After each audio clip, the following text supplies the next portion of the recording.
The silence stretched across the bridge of the Coalition flagship Harmony's edge like a living thing, heavy and suffocating. Admiral Kextai's arms trembled as she stared at the tactical display, her purple skin fading to an ashen gray. The object hanging in space before them defied every law of physics she understood, every principle of engineering that had governed galactic civilization for the past 3 centuries. It was a ship. No, that word was inadequate. It was a fortress, a city, a monument to a species that had vanished from the galaxy when her great-grandmother was still molting. The Human Supercarrier Lazarus stretched 15 kilometers from bow to stern, its hull a seamless blend of metal and something else, something that seemed to bend light around its edges. Energy readings fluctuated wildly across her instruments, showing power signatures that shouldn't be possible. "Ma'am," whispered her communications officer, a young Zalari whose normally blue tentacles had turned pale white. "It's broadcasting on all frequencies." The same message repeating. Kextai's throat clicked nervously. "Play it." Static filled the bridge, then cleared to reveal a voice that sent ice through her veins. Human, male, speaking in perfect galactic standard, though the accent was one she'd only heard in historical recordings. "This is Captain Marcus Chun of the Terran Defense Force vessel Lazarus. I am requesting immediate communication with the current leadership of the Galactic Coalition. We have been away for some time, and we need to discuss the situation." The transmission ended. Around the bridge, her crew exchanged terrified glances. Humans had been extinct for 300 years.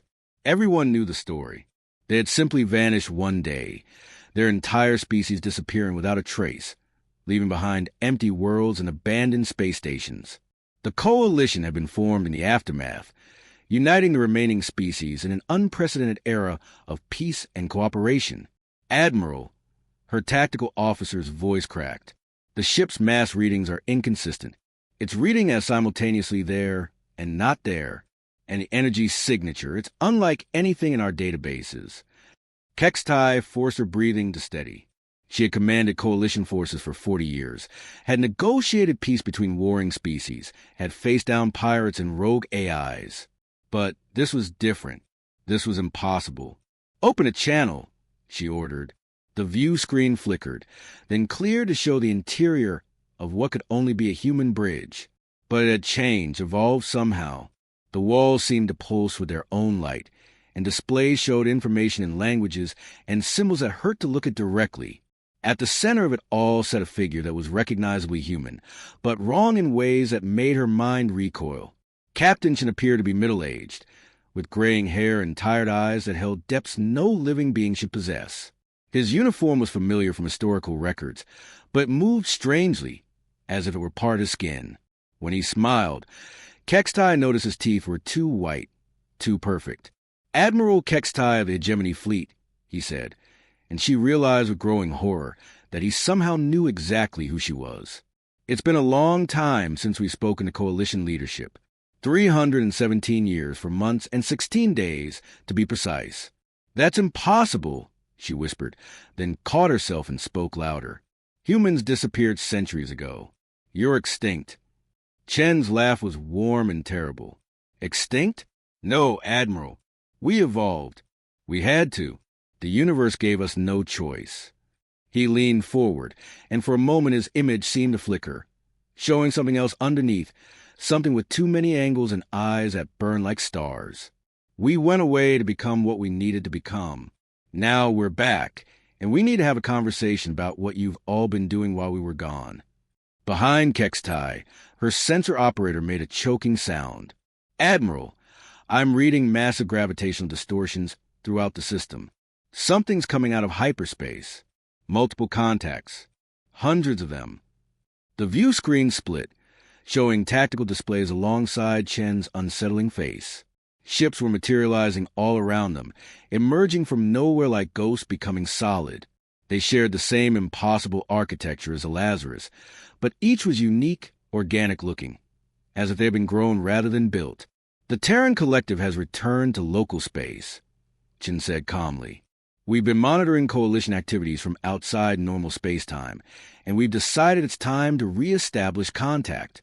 Your 3 centuries of peace have been admirable, but there are things coming that will require humanity's intervention. Kextai's hand shook as she gripped her command chair. Around her, every species in the Coalition fleet was receiving the same impossible transmission. Zalari cruisers, hegemony battleships, consortium trade vessels, even the mysterious Void Walkers were all witnessing humanity's return. "What do you want from us?" she managed to ask. Chen's expression grew sad, almost pitying. "Want? Admiral, you misunderstand the situation entirely. We don't want anything from you. We're here to save you from what's coming. The question is whether you'll let us, or if you'll fight us like the last ones did." "The last ones?" "The species that occupied this galaxy before you arrived. The ones whose bones you built your civilization on top of." Chen stood, and the bridge around him seemed to expand impossibly, showing glimpses of corridors that stretched into infinity. They didn't listen either. They thought they could handle the Devourers alone. The transmission ended, leaving the Coalition fleet hanging in space around the human vessels like insects before giants. Kextai stared at the tactical display, watching as more and more human ships continued to materialize. They filled local space now, thousands of them, each one a testament to technologies that shouldn't exist. Her communications board exploded with incoming transmissions. Every Coalition world, every government, every species representative was demanding answers she didn't have. The carefully maintained peace that had defined galactic civilization for 3 centuries was crumbling in real time. "Ma'am," her communications officer whispered, "the humans are transmitting something else. Coordinates. And a message that just says, 'Follow if you want to understand.'" Kextai closed her eyes, feeling the weight of 300 years of history pressing down on her shoulders. When she opened them again, her decision was made. "Signal the fleet. We follow." The journey to the coordinates took 16 hours through hyperspace, but it felt like a lifetime to Admiral Kextai. Her fleet of 200 Coalition vessels followed the Human Supercarrier Lazarus deeper into uncharted space, further from home than most species had ever traveled. The humans maintained their silence during the transit, their ships moving with an eerie synchronization that suggested they were all connected somehow. When they dropped out of hyperspace, Kextai understood why humanity had vanished. Before them stretched a graveyard of worlds. Dozens of star systems hung dead in space, their suns dimmed to barely glowing embers. Planets had been cracked open like eggs, their surfaces scarred with massive excavation marks. Debris fields that had once been space stations and orbital cities drifted in the darkness, picked clean of everything useful. "By the void," breathed her tactical officer. "What happened here?" Captain Chen's voice filled the bridge without warning, transmitted directly through their communication system in a way that should have been impossible. This was a Nexus cluster, 47 inhabited worlds, home to the architects, the species that controlled this galaxy before your ancestors achieved spaceflight. They had been the dominant power for over 50,000 years. The view screen activated, showing Chen standing on the bridge of the Lazarus. Behind him, impossible architecture twisted and reformed constantly, as if the ship itself were alive and thinking. "The architects were magnificent," Chen continued. "Masters of matter manipulation, builders of Dyson spheres, shepherds of entire star systems. They thought themselves gods. When the Devourers came, the architects assumed they could negotiate, could find a peaceful solution." "Devourers?" Kextai asked. Though part of her already knew, she didn't want to hear the answer. Chen gestured, and the view screen changed to show something that made several of her bridge crew cry out in terror. It was a recording from some ancient source, showing space itself being consumed by things that existed at the edges of perception. Not ships or creatures, but absences, holes in reality that move with predatory intelligence. "They come from outside our universe," Chen explained. "Beings of pure entropy that feed on organized matter and energy. They don't destroy civilizations for resources or territory. They consume them because existence itself is nourishment to them. The architects fought for 300 years before they realized the truth." The image shifted, showing the final battle above what had once been the Nexus capital world. Massive geometric ships launched weapons that rewrote the laws of physics, but the Devourers simply absorbed the attacks and grew stronger. The architects sent a message to every spacefaring species in the galaxy, Chin continued. A warning about what was coming. Most ignored it. A few tried to prepare. Humanity was one of those few. Kextai felt her legs give out, forcing her to grab the command chair for support. You're saying the Coalition worlds, everything we've built, was constructed on the ruins of the architect's empire? Yes. Your ancestors found empty worlds ready for colonization and assumed they had been lucky. The truth is that the Devourers consumed an entire galactic civilization and then moved on, following the cosmic currents to other feeding grounds. But entropy is patient. They always return. The tactical display updated, showing movement at the edge of sensor range. Not ships, but distortions in space-time itself. Areas where the instruments simply couldn't make sense of what they were detecting. They're here now, Chin said quietly. The Outer Rim colony started going silent 6 months ago. Communication blackouts, ships disappearing, entire systems losing contact. Your Coalition leadership classified the reports, tried to maintain the peace by hiding the truth. But we've been watching from outside normal space-time. We know what's coming. Outside normal space-time? Kextai repeated. What does that even mean? Chin smiled sadly. When humanity received the architect's warning, we had a choice. Fight and die like every other species. Or find another way. We chose evolution. Not biological evolution, but something far more fundamental. The bridge around Chin began to shift and change, walls becoming transparent to reveal the true interior of the Lazarus. It wasn't a ship at all. Not anymore. It was a pocket dimension, a bubble of reality that existed partially outside the normal universe. The human crew moved through spaces that folded in on themselves, their bodies flickering between states of matter. We learned to exist in multiple dimensions simultaneously, Chin explained, to become beings of living space-time, rather than mere flesh and blood. It took us 3 centuries to complete the transformation, 3 centuries to become something the Devourers couldn't simply consume. The cost must have been enormous, Kextai whispered. Everything, Chin replied. We gave up everything that made us human in the traditional sense. Our bodies, our emotions, our individual identities. We became a collective consciousness distributed across dimensional barriers. But we retained our purpose, our drive to protect other species from what's coming. The sensor alarms began screaming. At the edge of the system, space itself was beginning to unravel.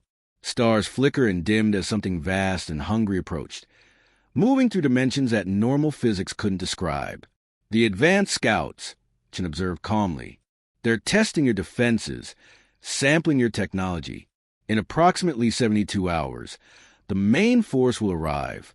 Trillions of entities that consume dozens of galactic civilizations across multiple universes. Around the Coalition fleet, more human vessels began materializing.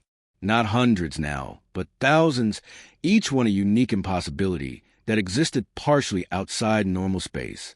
They arranged themselves in defensive formations that hurt to look at directly, geometric patterns that suggested mathematics beyond conventional understanding. We offer you a choice, Chin said. The same choice we were given 3 centuries ago. Fight with your current technology and die as heroes, or accept our help and become something more than what you are. What kind of help?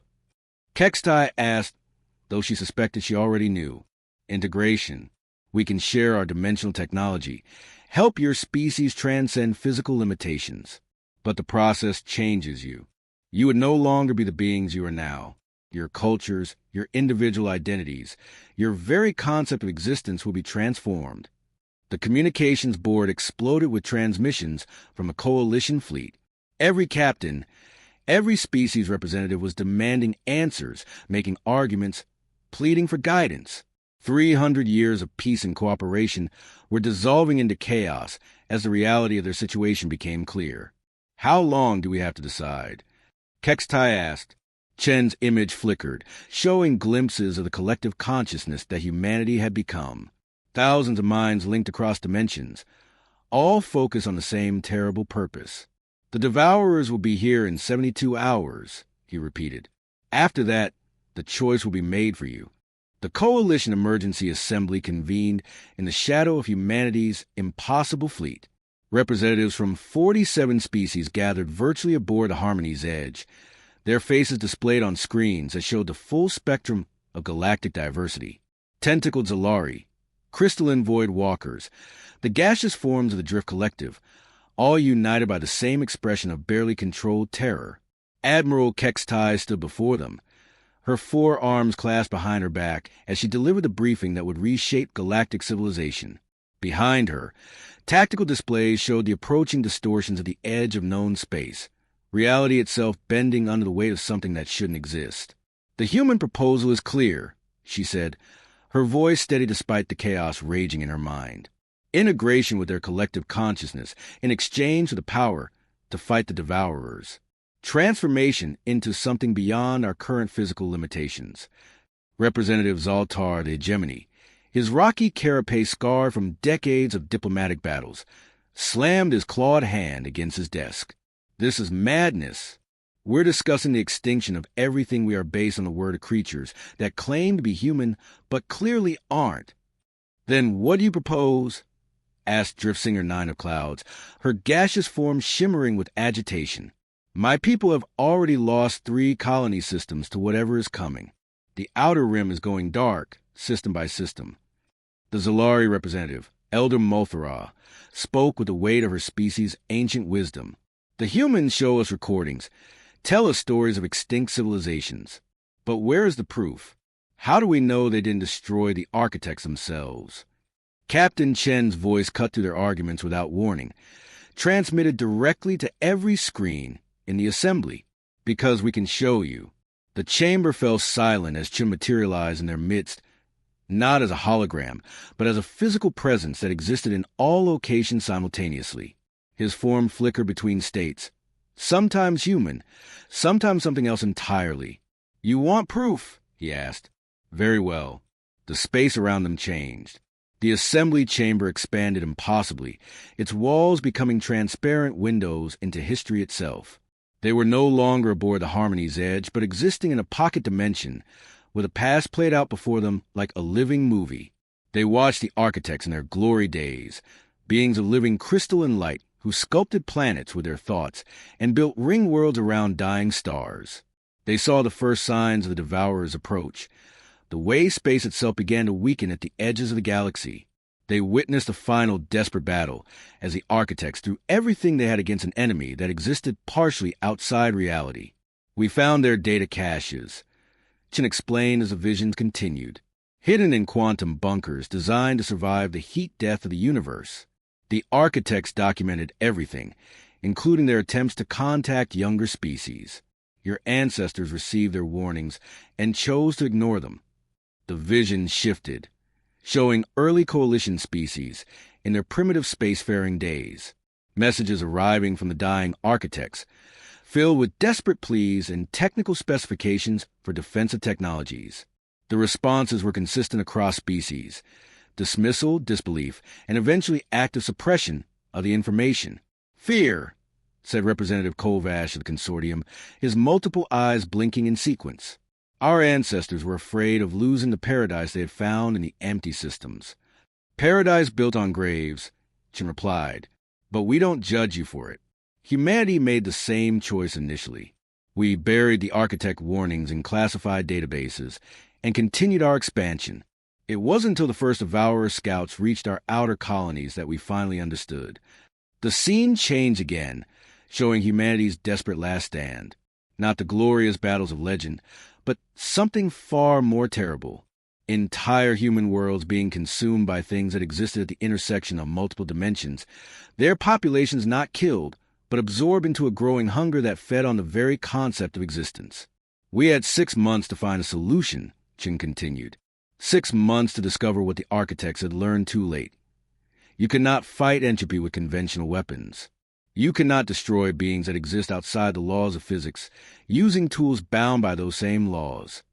Admiral Kextai watched your species representatives struggle with the implications. Some, like the warlike Hegemony, still believed they could fight their way out of the situation.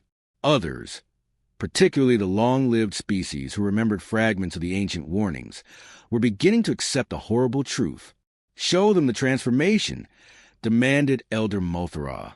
"If you expect us to surrender our very existence, show us what we would become." Chin nodded, and the dimensional space around them shifted once more. They were inside the Lazarus now, witnessing the impossible architecture of a ship that existed in multiple dimensions simultaneously. Human figures moved through corridors that folded space, their forms flickering between states of matter and energy. Individual consciousness persists, Chin explained, but merge into a collective awareness that spans dimensional barriers. We retain our memories, our purposes, our essential selves. But we also gain access to technologies and perceptions that transcend physical limitations. One of the human figures approached, her form stabilizing into that of a middle-aged woman with kind eyes. When she spoke, her voice carried harmonics that suggested vast intelligence and deep sadness. "I was Dr. Sarah Chun, xenobiologist Marcus's wife," she said. "I studied the Devourer phenomenon for 4 years before the transformation. I can tell you that integration is not death, but it is the end of existence as you understand it. We are still human, but we are also something more, something necessary." "The emotional cost?" asked Drift Singer 9 of Clouds. "We feel everything and nothing," Sarah replied. "Joy and sorrow exist, but distributed across millions of minds. Individual pain becomes manageable when shared by a collective, but individual happiness also becomes diluted. We gain the power to fight gods, but we lost the simple pleasure of being alone with our thoughts." The assembly chamber returned to normal reality, leaving the representatives to stare at Captain Chun with new understanding. The human transformation wasn't just about gaining power. It was about sacrifice on a scale that defied comprehension. "Time is running short," Chin said. "Our senses detect massive distortions approaching from 17 different vectors. The Devourers are not coming as a simple invasion force. They're manipulating space-time itself, creating corridors between dimensions to facilitate their feeding." Alarms began sounding throughout the Coalition fleet. The tactical displays updated to show new contacts appearing throughout the galaxy. Not ships, but areas where reality itself was becoming unstable. "Outer Rim colonies are reporting complete communication blackouts," reported Kexdai's tactical officer. "Something is systematically isolating each system before moving to the next." Representative Zaltar's rocky features had gone pale gray. "How many systems have we lost?" 14 confirmed, came the response. Potentially 23 more based on scheduled communication windows that have been missed. The chamber erupted in panic as representatives began receiving emergency transmissions from their homeworlds. The Devourer advance was accelerating, consuming entire star systems at a rate that suggested they were preparing for a massive assault on Coalition core worlds. Chun raised his hand, and silence fell immediately. The choice must be made now. Accept integration and gain the power to fight, or maintain your current existence and face extinction within 48 hours. "If we refuse," asked Elder Mothra, "then we will fight alone, as we have for 300 years, Chin replied. "We will do our best to slow the Devourers, but without unified resistance from all galactic species, we will eventually fall. And when we do, there will be no one left to warn the next galaxy they target." The weight of 300 years of peace pressed down on the Assembly as they prepared to vote on the end of everything they had ever known. The vote was closer than anyone expected. 24 species in favor of integration, 23 against. The deciding factor came from an unexpected source. The Void Walkers, the mysterious crystalline beings who rarely participated in coalition politics, cast their vote based on calculations that spanned millions of years of galactic history. "The probability matrices are clear," announced their representative, a shifting geometric form that spoke in harmonized mathematical concepts. "Resistance without transformation yields 0% survival probability. Integration yields 73% probability of maintaining essential cultural and biological legacy data." As the final vote was tallied, reality itself began to buckle around them.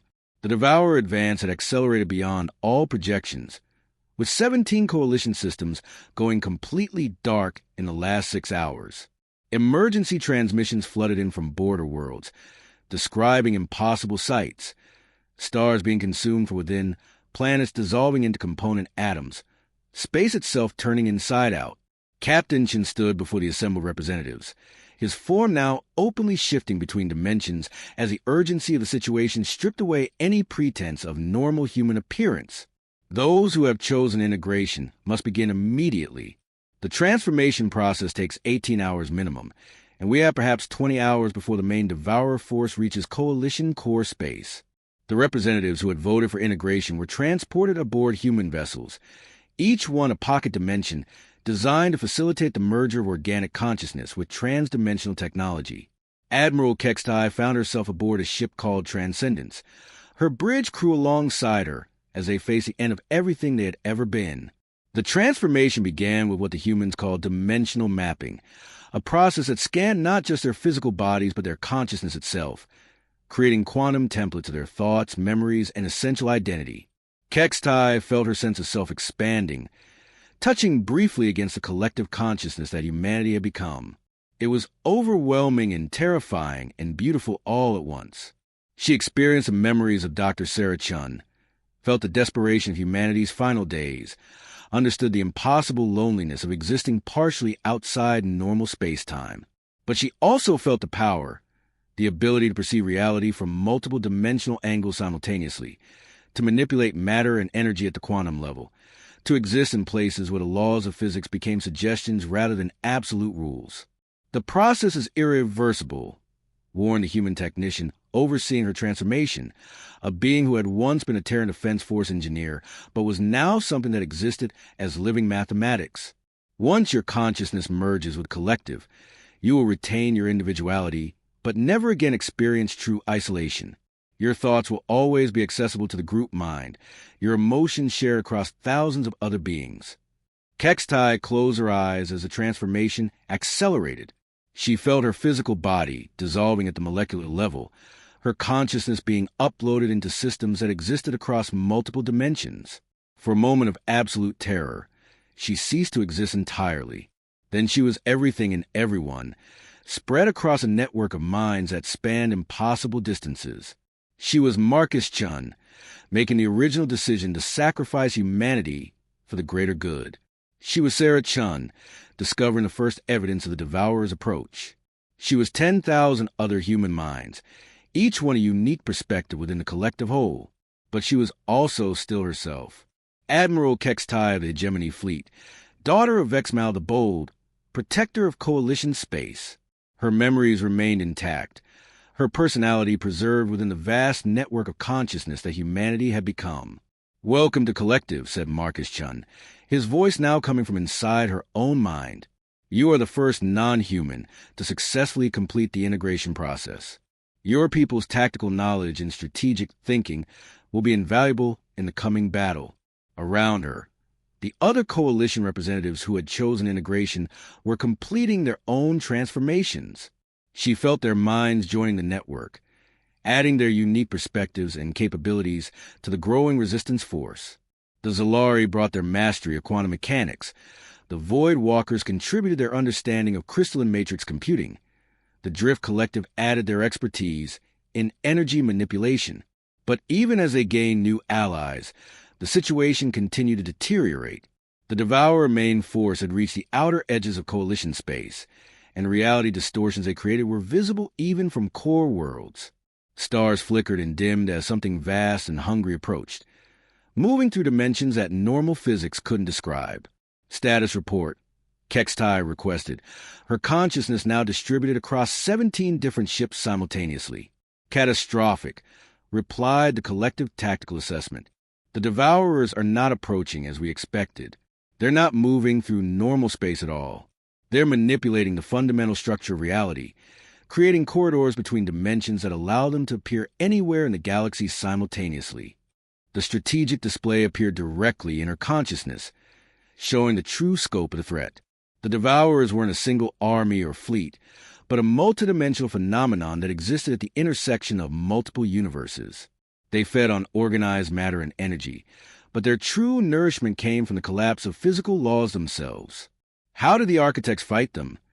asked one of the newly integrated Zalari minds. "They didn't," came the grim response from the collective human memory. They tried conventional weapons, exotic physics, even reality-warping technologies. Nothing worked because the Devourers exist partially outside the rule structures that govern our universe. They can simply ignore most attacks by shifting into dimensions where those attacks don't exist. Then how we fight them? The answer came from Marcus Chen's memories, filtered through 3 centuries of desperate research and preparation. We don't fight them directly. We become like them, beings that exist across multiple dimensional states. We make ourselves too complex for them to easily consume, too distributed across reality for them to target effectively. The first engagement began without warning. Devourer entities materialized simultaneously across 47 coalition systems, appearing not as ships or creatures, but as areas where space itself became uncertain. Reality flickered and warped around them. Stars aged millennia in seconds. Planets dissolved into probability clouds. The coalition species that had refused integration tried to fight with conventional weapons. Kextai watched through quantum sensors as entire fleets opened fire on the Devourer entities, their most advanced weapons simply passing through targets that existed in too many dimensions to hit effectively. But the collective's response was different. Ships that existed partially outside normal space-time engaged the Devourers in combat that took place across multiple dimensional planes simultaneously. Human-designed weapons that fired rounds of crystallized mathematics struck targets that existed as living entropy. It was unlike any battle in galactic history. Combat took place in dimensions where time moved backward, where cause and effect were reversed, where the very concept of distance became meaningless. Kextai found herself commanding ships that existed in 17 dimensions simultaneously, coordinating attacks that targeted the Devourer's dimensional anchor points. "We're holding them," reported the collective tactical assessment. But barely. Each Devourer entity that we destroy releases entropy waves that destabilize local space-time. We're winning individual engagements, but losing the war of attrition. The truth was becoming clear as the battle continued across multiple star systems. The collective was more powerful than any force in galactic history, but they were still outnumbered by entities that had consumed dozens of galactic civilizations. For every Devourer they destroyed, 2 more emerged from the dimensional corridors that connected their feeding grounds across multiple universes. There's only one way to stop them permanently. Marcus Chen announced a collective. We have to collapse the dimensional corridors they're using to reach our galaxy. But doing so will require sacrificing our own dimensional existence. We'll be trapped in normal space-time, unable to maintain our current form. The implications were staggering. The collective could save the galaxy, but only by giving up the very power that made them capable of fighting the Devourers in the first place. They would have to choose between maintaining their transcendent existence and protecting the species they had sworn to defend. As Devourer entities continued to pour through dimensional rifts across coalition space, the collective prepared to make the ultimate sacrifice for the 3rd time in human history. The final gambit required precision beyond anything attempted in galactic history. Every member of the collective had to act in perfect synchronization, their consciousness distributed across thousands of dimensional anchor points simultaneously.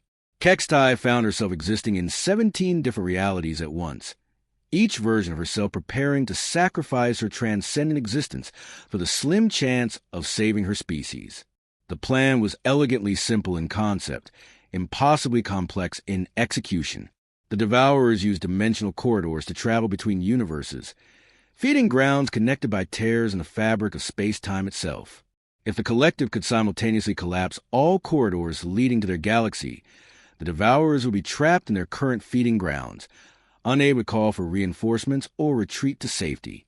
But the energy required would consume the collective's dimensional existence entirely. They would become mortal again, bound by normal physics, vulnerable to conventional weapons. Worse, many of them wouldn't survive the transition back to single-dimensional existence. The human minds that had spent 3 centuries existing partially outside reality might simply cease to function when forced back into normal space-time. Final confirmation from all integration volunteers. Marcus Chen announced to the collective, "Admiral Kextai, your people understand the risks?"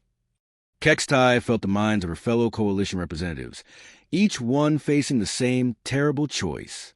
Elder Mothra's ancient wisdom, Representative Zaltar's warrior courage, Drift Singer 9 of Cloud's ethereal determination, all focused on the same desperate gamble. "We understand," she replied. "Better to die as ourselves than live as something unrecognizable to our children." The Devourer assault was reaching critical mass across Coalition space. Reality distortions were appearing above core worlds now. Areas where the fundamental laws of physics became uncertain. On the planet Hegemon Prime, Kextai's homeworld, the northern continent had already been consumed by an entropy wave that converted organized matter directly into chaos energy. Through quantum sensors distributed across 47 star systems, the Collective watched the last conventional coalition fleets make their final desperate stands. Ships that had maintained peace for 3 centuries fired every weapon in their arsenals at enemies that existed in too many dimensions to hit effectively. Brave crews died fighting an enemy they couldn't understand, protecting worlds that were already lost. Initiating dimensional collapse sequence, announced the Collective Tactical Network. All members, prepare for consciousness compression back to single-dimensional existence. The process began at the edges of the galaxy, where the first Devourer corridors had appeared. Collective members who existed near those dimensional rifts began the terrible work of collapsing stable wormholes that had existed for millions of years. Each collapse required a conscious decision to abandon transcendence, to give up the vast perspective of multidimensional existence for the limited viewpoint of mortal beings. Kextai felt the first wave of compression as her consciousness was forced back into a single-dimensional plane. The sensation was like being crushed by the weight of the entire universe. Every infinite possibility collapsing into one finite reality. Around her, other collective members were making the same sacrifice, their transcendent forms dissolving as they poured their energy into destabilizing the Devourer's transportation network. The enemy response was immediate and vicious. Sensing the threat to their dimensional corridors, the Devourers abandoned their systematic consumption of coalition worlds and focused their assault on the Collective itself. Entropy entities that existed as living mathematics launched attacks designed to unravel the quantum structures that allowed consciousness to exist across multiple dimensions. "We're losing too many," reported Dr. Sarachun, her voice strained as she fought to maintain coherence while directing collapse of 17-dimensional rifts simultaneously. "The compression process is killing 30% of human consciousness templates. Coalition volunteers are showing higher survival rates, but their nervous systems weren't designed for this kind of quantum stress." Through the chaos of battle and transformation, Kextai maintained her focus on the strategic situation. The dimensional corridors were collapsing in sequence, but not fast enough. The Devourers were adapting, creating new rifts faster than the Collective could destroy them. Even worse, the entities already in normal space-time were beginning to coordinate their attacks, combining their entropy fields to create reality-dead zones where nothing could exist. "Change of plan," Marcushian announced, his mental voice showing the strain of existing simultaneously in over 1,000 locations. "We can't collapse all the corridors in time, but we can collapse the primary nexus, the central dimensional junction that connects all Devourer feeding grounds across multiple universes." The implications were immediately clear to every mind in the Collective. The nexus existed at the center of their galaxy, hidden in the dimensional spaces between normal matter and energy. Reaching it would require the entire Collective to pour their consciousness into a single focus assault, abandoning all defensive positions, and leaving coalition worlds completely unprotected. "The Devourers will consume everything while we're making the attempt," warned Elder Mothra. "Every world, every species, everyone who refused integration. If we don't try, they'll consume everything anyway," Chin replied. "But if we succeed, the Devourers will be cut off from their extra-dimensional reinforcements. They'll be trapped in normal space-time, vulnerable to conventional weapons for the first time in their existence." The vote was instantaneous, conducted at the speed of thought across the quantum network that connected all collective minds. Unanimous agreement, despite the certainty that most of them would not survive the attempt. "All units, converge on Galactic Center," Kextai ordered, her consciousness now compressed back to only 3-dimensional states. The sensation was claustrophobic after experiencing multidimensional existence, like being trapped in a box after flying free through infinite space. The journey to the Nexus took place across folded space-time, the remnants of the collective's transcendent technology allowing them to cover impossible distances in minutes rather than years. As they traveled, Kextai watched the systematic destruction of everything she had spent her life protecting. Coalition worlds went dark one by one, entire star systems consumed by entropy waves that converted organized matter into raw chaos. At the Galactic Center, they found something that defied every model of physics the galaxy's greatest minds had ever conceived. The Devourer Nexus wasn't a structure or device, but a wound in reality itself, a place where the barriers between universes had been torn away entirely. Through the gaping dimensional rift, Kextai could see the feeding grounds of 1,000 different galaxies, each one picked clean by the same relentless hunger. The Nexus is defended, reported a collective sensor network. Guardian entities, each one larger than a star system, existing partially in our reality and partially in 17 other dimensional planes. The Guardians were unlike anything the Devourers had deployed before, where the assault entities fed on organized matter. These beings existed to protect the dimensional infrastructure that allowed the feeding to continue. They were pure while given form, consciousness that had evolved beyond any need for physical existence. Final approach, Marcus Chin announced. All remaining collective members, prepare for total consciousness merger. We're going to become a single entity for exactly 17 seconds, long enough to penetrate the Nexus defenses and collapse the central rift. The merger was agony and ecstasy combined. Kextai felt her individual consciousness dissolving into something vast and terrible, her memories and personality becoming part of a Gestalt mind that included every sacrifice humanity had made over 3 centuries of desperate preparation. She was Marcus Chin making the original decision to abandon physical existence. She was Sarah Chun discovering the first evidence of the Devourer threat. She was every human who had given up their individual identity for the survival of galactic civilization. But she was also every coalition representative who had chosen integration, every species that had trusted humanity enough to risk everything on this desperate gamble. The merged consciousness included the tactical genius of the Hegemony, the quantum insights of Zalari, the mathematical precision of the Void Walkers, the energy manipulation skills of the Drift Collective. For 17 seconds, they became something greater than any single species had ever achieved. A collective intelligence that existed simultaneously across multiple dimensional planes, wielding technology that transcended the normal boundaries of physics and mathematics. They reached into the Nexus with focus, grasping the fundamental structures that held the dimensional rift stable. The Guardian entities responded with attacks that targeted consciousness itself, attempting to unravel the quantum patterns that allowed thought to exist. But the merged collective was too complex, too distributed across reality to destroy easily.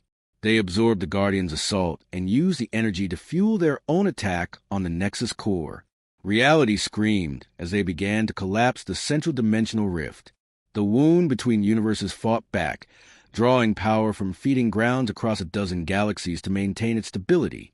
But the collective poured everything they had into the assault, not just their energy, but their very existence, the quantum structures that allowed them to maintain consciousness across dimensional barriers. Kextai felt herself dissolving as the Nexus finally began to collapse.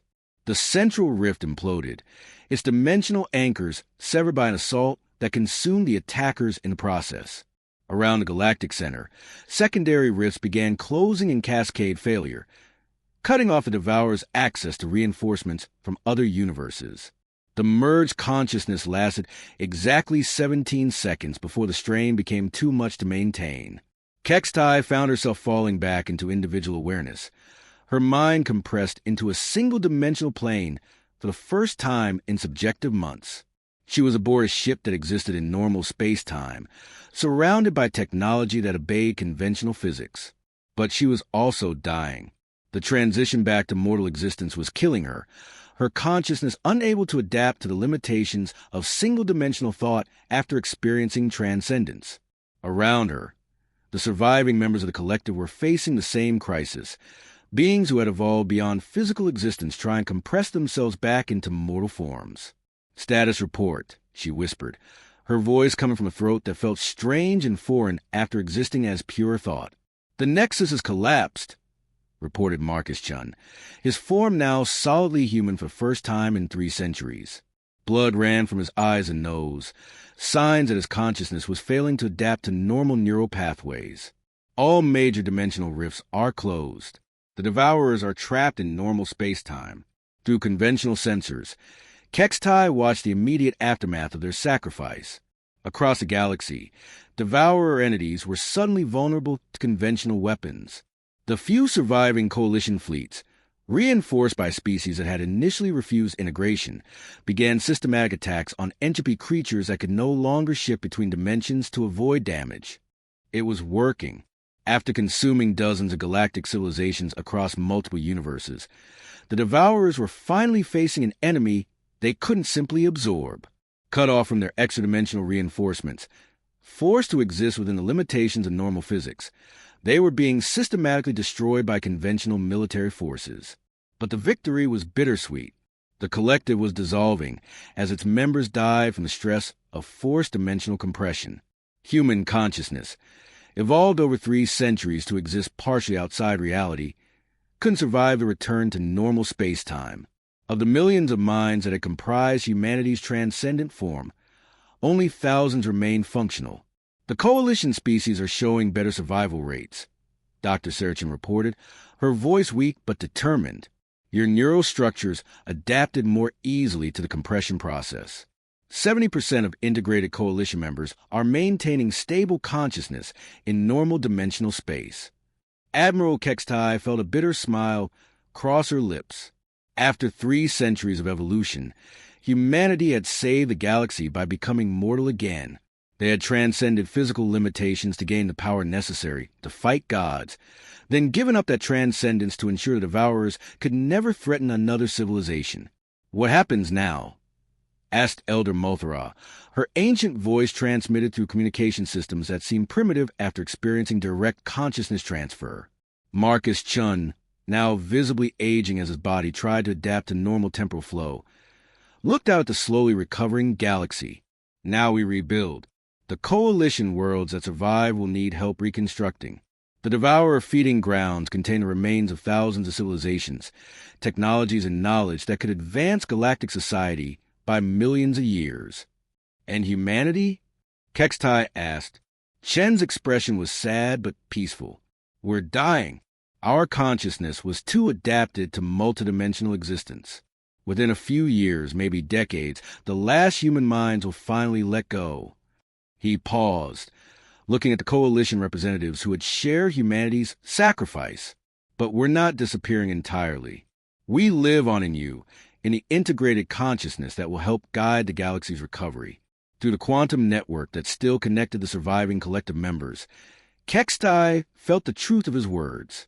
Humanity's knowledge, their memories, their desperate 3-century struggle against entropy, it was all preserved within the minds of the Coalition species who had chosen integration. They would carry humanity's legacy forward, ensuring that the sacrifice would never be forgotten. The galaxy was saved, but at a cost that would echo through history for millennia to come. As the last Devourer entities fell to conventional weapons and the dimensional rifts remained permanently sealed, the survivors began the long work of rebuilding civilization on the ruins of transcendence. In the end, humanity had kept their promise. They had returned to save the galaxy from threats beyond imagination, then given up everything, even their own existence, to ensure that the cycle of consumption would finally end. The revived human supercarrier Lazarus drifted silent in space, its impossible architecture slowly fading as the technology that sustained it returned to normal physics. But the Galactic Coalition would remember. In the silence that followed humanity's final sacrifice, 47 species bowed their heads in honor of the Guardians who had given everything to protect a galaxy that had forgotten their warnings 3 centuries before.